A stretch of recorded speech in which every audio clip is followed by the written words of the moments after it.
Bonjour à tous et bienvenue sur la chaîne de Papier et de Rêve. Je suis Ursula et aujourd'hui je vais peindre avec vous une vue de Stockholm. Comme vous le savez peut-être, j'habite donc à Stockholm et c'est pour cela que beaucoup de mes peintures sont en relation avec cette ville puisqu'elle m'inspire énormément. Et entre autres, je vous ai déjà proposé une vidéo de croquis d'une vue de Stockholm. Je vais vous la mettre en lien dans la description. Et aussi une autre aquarelle de Stockholm qui est inspirée des croquis précédents. Et mon aquarelle aujourd'hui que je suis en train de peindre avec vous est assez similaire. J'ai changé le cadrage et le point de vue de cette vue de Stockholm, mais surtout j'ai totalement changé l'ambiance. J'ai ici essayé de donner une ambiance un petit peu plus froide, presque triste peut-être, pour un peu essayer de rendre l'impression que me donne Stockholm au mois de novembre. J'ai donc commencé cette aquarelle par une première couche très floue. Je me suis surtout concentrée sur le ciel et j'ai essayé d'identifier les différentes zones pour la partie de terre et de ville et de mer aussi. Mais j'ai vraiment mis l'accent sur ma première couche sur le ciel parce que je voulais quelque chose de très expressif, de pas forcément réaliste, mais avec beaucoup d'émotions à l'intérieur. Et je pense que c'est un peu le meilleur ciel que j'ai fait jusqu'à maintenant. L'ensemble de ma peinture ne sera pas réaliste au final. Je n'ai pas fait de dessin très précis des bâtiments qui sont représentés sur cette peinture.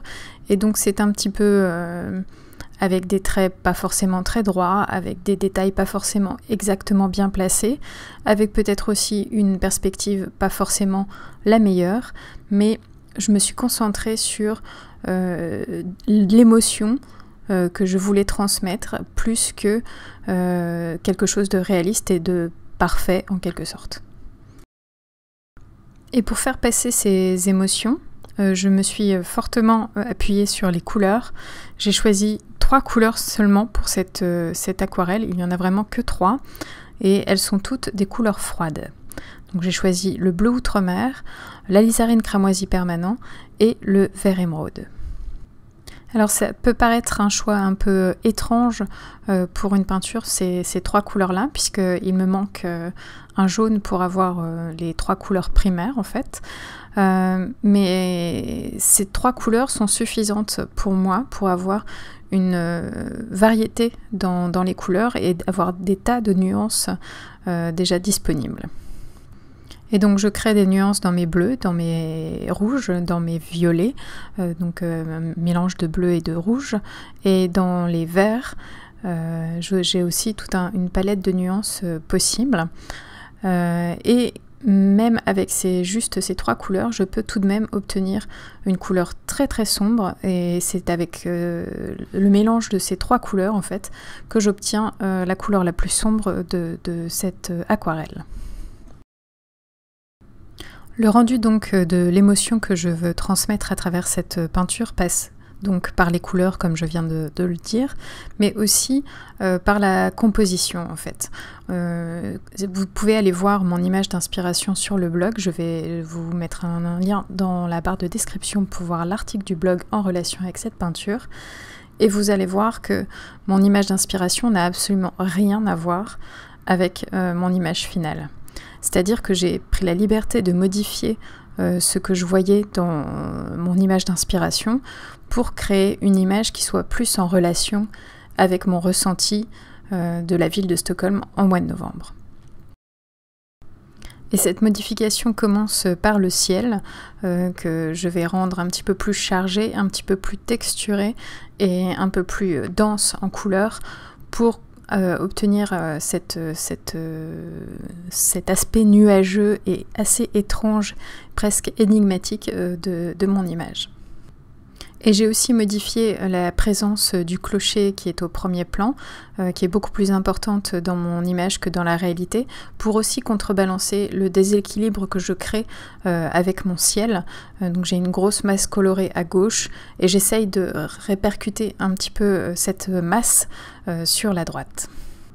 Et comme ma ligne d'horizon est légèrement plus basse que le milieu de ma page, je vais aussi donner plus d'importance à mon ciel. Et parlons maintenant du matériel utilisé. Pour les pinceaux, j'ai utilisé un Escoda Ultimo 1 pouce, donc un pinceau plat, et un Raphaël Petit Gris 803 numéro 2,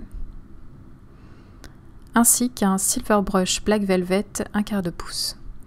Pour les couleurs, j'ai donc utilisé du bleu outre-mer, du vert émeraude et de l'alizarine cramoisi permanent. Mon papier est du papier Arche en grain fin en 300 g par mètre carré. À ce stade, mon image est déjà bien avancée.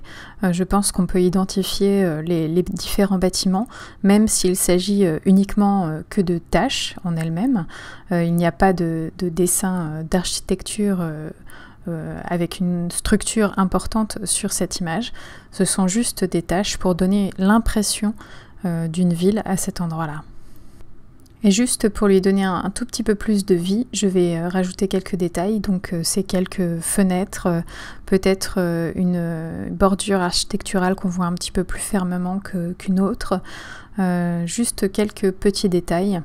Et si vous allez voir mon image de référence, vous pouvez voir que j'ai omis un très grand nombre de détails pour rendre mon image plus simple pour moi pour la faire, pour la réaliser, et aussi pour épurer en quelque sorte l'image et faciliter la transmission d'émotions plutôt que le réalisme.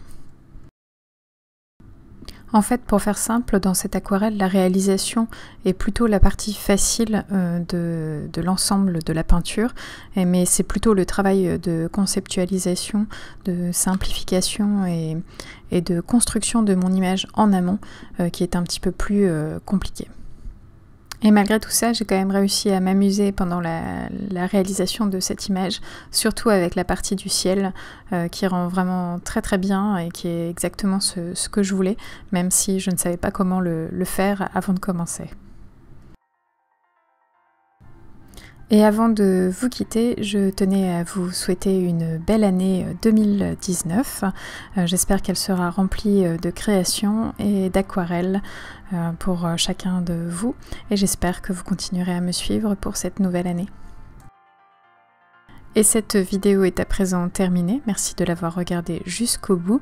J'espère qu'elle vous a plu. Vous pouvez avoir plus d'infos sur cette aquarelle sur mon blog. Je vous mets le lien dans la barre de description. Et n'hésitez pas à me dire ce que vous pensez de cette peinture dans les commentaires. À bientôt.